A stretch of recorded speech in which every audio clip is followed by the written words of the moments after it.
Hello everyone, and welcome to the 5th installment of the Shua Life Skills video blog. My name is Shuali, and I am the creator and owner of Shua Life Skills and the creator of the Yogurati Kids Fitness System. Today we're going to be talking about something very important. We're going to be talking about pattern interrupts. A pattern interrupt is a sound or a noise or something visual that gets in the way of your pattern of thinking.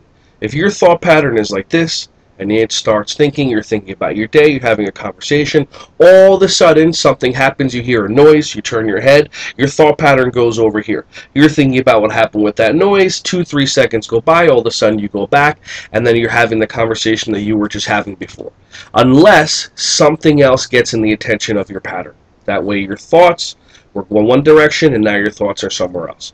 For example, if you have a child that's running across the room, and he's about to run into a wall, or you have a child that's about to hit somebody else, you can't run across that room fast enough to stop them. You're not going to be able to yell something like freeze or Billy or Joey or do this or do that, because your pattern interrupts that used to work now don't work anymore. So what we do is we use pattern interrupts that we know work. All my instructors learn 10 different pattern interrupts that they have in the back of their head, and they need 5 to have in their pocket, so that if there's a program running and then one child starts doing something he's not supposed to be doing, we instantaneously pattern interrupt. I like to use pattern interrupts that hit the visual and the auditory and the kinesthetic all together. So my favorite pattern interrupt is, if you're listening, hands in the air. If you're listening, touch your nose. If you're listening, touch your ears. If you're listening, touch your toes. And then they touch your toes. Now, what I also like to do is I like to instill a little bit of comedy. So sometimes I'll say, if the children know me well enough, I'll say, if you're listening, hands in the air. If you're listening, touch your nose. If you're listening, touch your ears. If you're listening, touch your toes. And then I put my hands on my head, and the children look at me, and they go, ha ha, and they start laughing.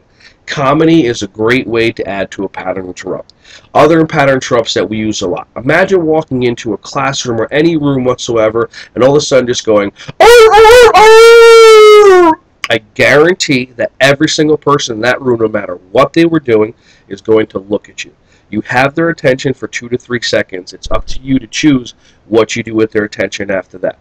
In addition to those pattern interrupts, sometimes singing songs works. Imagine if you just walked into any environment and started singing, row, row, row your boat gently down the stream. Some people might even chime in with you.